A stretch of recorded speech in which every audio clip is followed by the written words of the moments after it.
Good morning, NP Nation, and it's still morning. Yeah.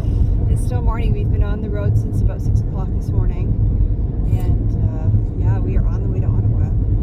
So, as some of you may know, today is a big day for the Windsor-Tecumseh riding. That is where the judicial recount began about an hour and a half ago.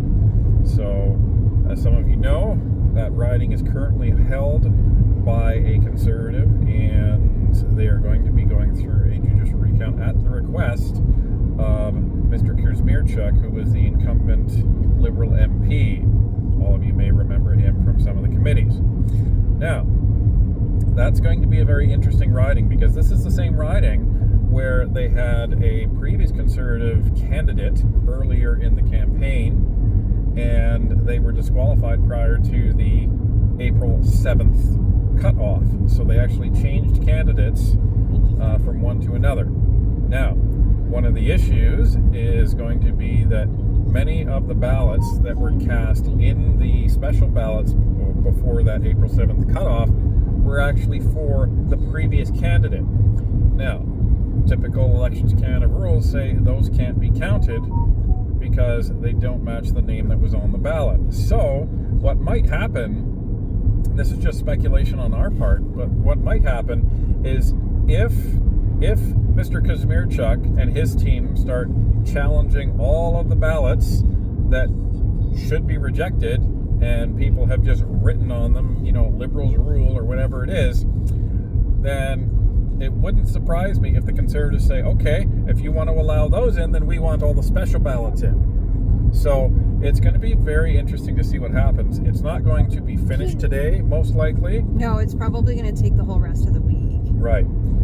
So, now when it comes to the Terra Nova riding, some of you may not know that that's still actually going on, and it was reported by some of the newspapers the other day that there's still roughly 1,000 ballots that are in dispute. So that means that the parties could not come to an agreement, and the party lawyers could not come to an agreement on roughly 1,000 ballots from that election in that riding. So that could be a combination of rejected ballots and normal ballots that the parties came to review during the judicial recount, and they said, well, we can't come to an agreement, so that is now before the judge. And what happens, especially in a riding that's that close, this one won by 12 votes, so you get your scrutineers and your lawyers might be very, very picky, maybe more so than they would otherwise, because every vote is going to count. So maybe you do have a mark for the Liberal candidate, but there's a mark somewhere on the bottom of the ballot too, and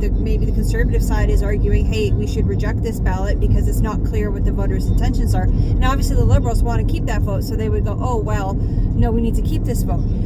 So that may be what's happening, and that might be accounting for the vast number of ballots that the judge is going to have to review in this case. The interesting thing is that if the Liberals are going to be arguing in both of these ridings that ballots that are technically classified as rejected should be included, then that could have a snowball effect, because the issue is the spirit of the law says that there should only be a mark inside the circle that you are marking for the candidate that you want. And also that the voter should not be identifying themselves in any way. So that's like, don't put your name, don't put your initials, don't put your phone number, don't put your SIN number, don't put anything that could be used to identify you.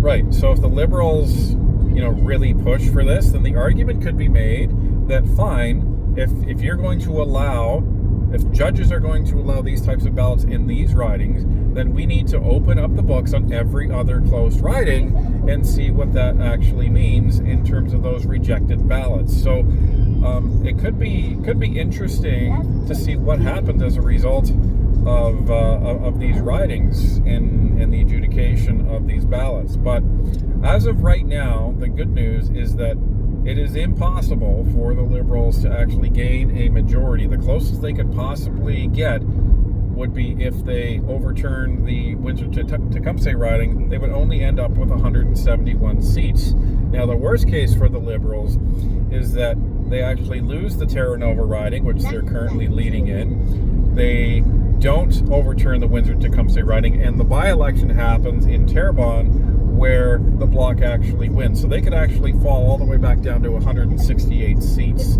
So that is the worst case scenario for them. Anyway, we do have somebody on the ground in the Windsor riding. We're not going to be able to know exactly what they saw, but we're going to get a sense of what happened on a generic level during the recount today. So, and the reason for that is because he does have to take, is it an oath of secrecy, or he just has to kind of promise not to reveal what's going on because it is a judicial review. He'd be sworn to secrecy. There you go. And all of that needs to be kept confidential. But we will get a sense as to was there a lot of disputes and things like that.